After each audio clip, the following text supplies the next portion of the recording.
I have a long history with Canadian Dimension. I grew up with the founder of Canadian Dimension. I know his children well. We're all old now, but there was a time when we were young.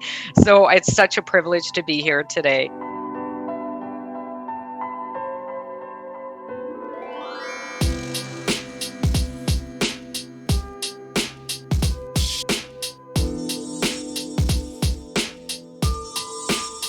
Well, I think in any institution, having an open democracy, improving democracy should always be on the table for everybody. That's how you engage in meaningful discussions. That's how you're able to push the agenda forward. I always support open democracy, particularly for membership, to share their perspectives, to share their views, and to be open to recommendations on how to do things better. We have a very intelligent membership from people that come from all walks of life. Their voice matters. They decide who stays in, who gets out. I respect that voice, and I respect the voice of the movement. I come from the movement, as I said, and the movement has lifted me up. I will always be feet to ground with the movement.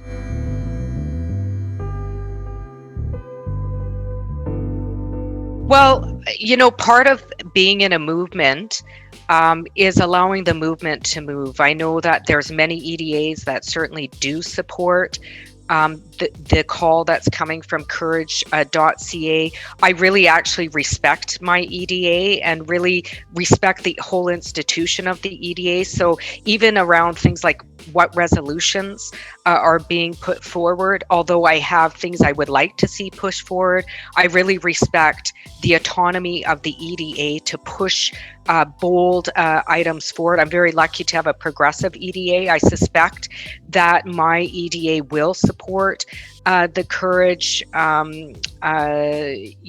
recommendations, but I'm going to leave that up to my EDA out of respect for my EDA.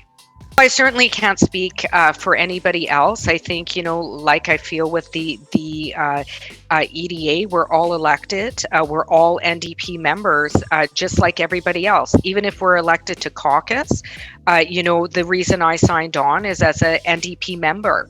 Not necessarily as an MP, things that I'd like to see as an NDP member. I do support that.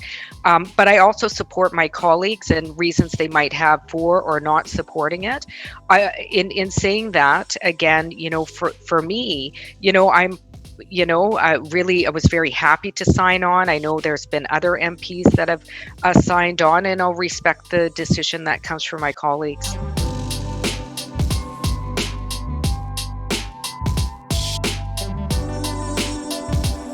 Well, look, it was past last convention, but here's the thing, and I'm not making excuses. Like, COVID has caused a muck over a lot of things. It's impacted all institutions. I can't make assumptions about why that's happened or why that hasn't happened, especially in the time that we find ourselves. But I do know that membership matters. I know for me, I've been literally calling members on my list. I have a very strong membership list. I've been personally calling them, inviting them to convention, inviting them to my nomination, which I'm hoping will be a big nomination on February 28th. We have some exciting folks coming to speak there. So I know membership matters, and I know membership is certainly valuable to the executive. We are not a party that is fueled by corporate power. And that makes the support of our members critical. So I think it's important not to downplay the fact that members are valued. How we move forward, again, I'm always open to an open democracy, particularly coming from an academic background. I think that having these critical discussions, whether we agree or disagree on the outcome, is how you honor democracy and how you pick a way forward that works for members, which is why I was happy to sign on.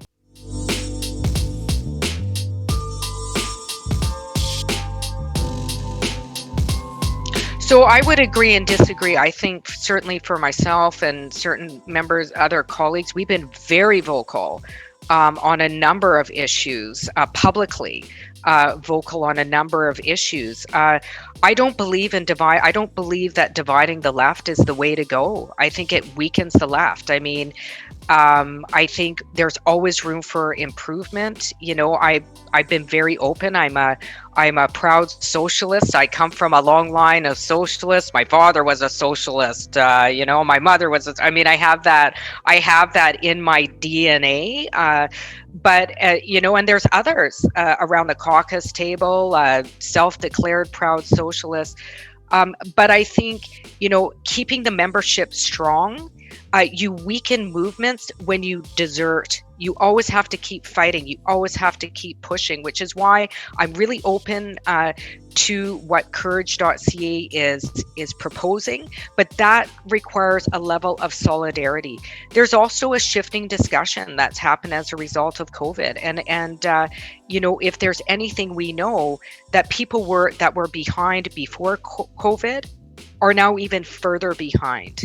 It's not like people weren't behind during COVID. That changes the discussion entirely. And I think, people are recognizing it, certainly around how monies are spent, whether we spend it on military or housing, positions we're taking in the international community, that requires people at the table. But when you remove yourself and your voice from the table, you impact the movement. So I encourage people to buy memberships. I encourage them to stay involved in our party that has strong socialist roots. Many people who still come out as very proud socialists within the party. We need to keep pushing. And all parties evolve and change. The NDP is no different than any other party, and that's up to membership. So I encourage people to buy memberships and get involved.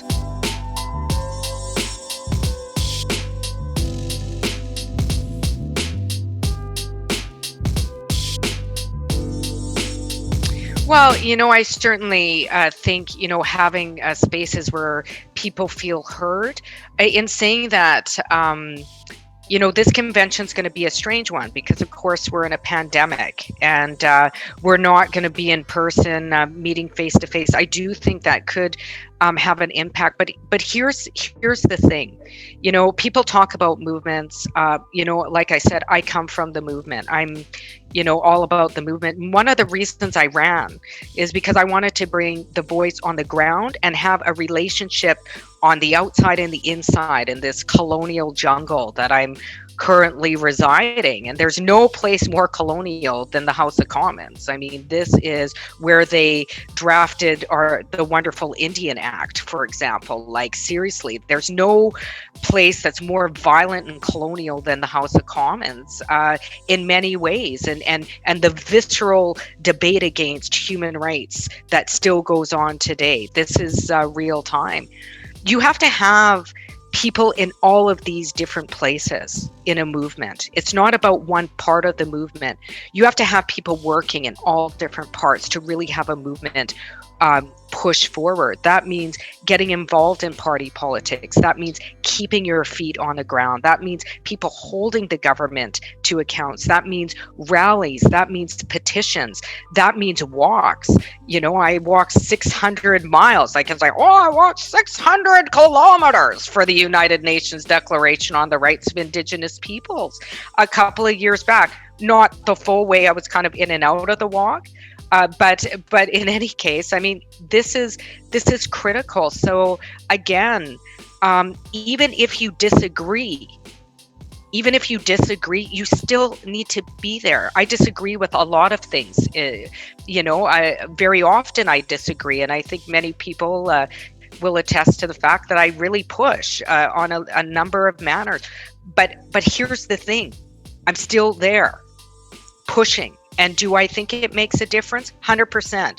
Is it frustrating? 100%. Should you remove yourself from democracy? I would argue no.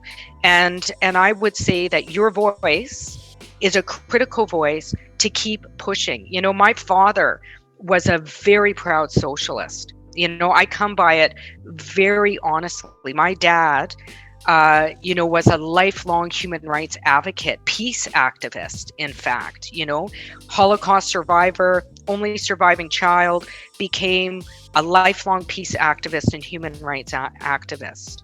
Very vocal, very involved with the CCF, in fact, that ended up turning into the NDP.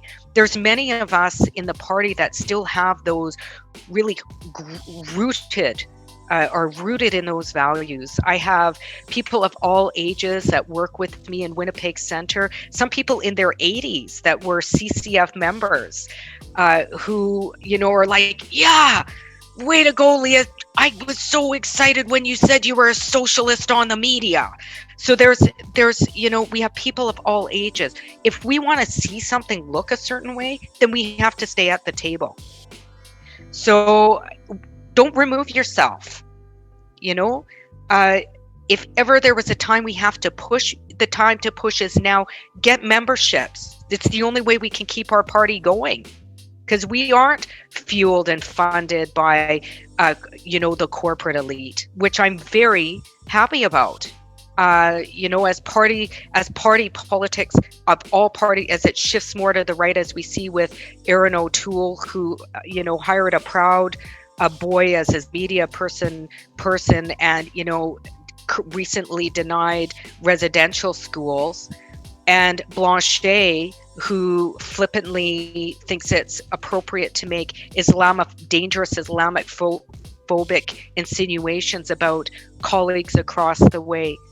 That if there was ever a time you need to get a membership and join the NDP, who actually is taking clear stands around things like systemic racism, calling it out, it's now.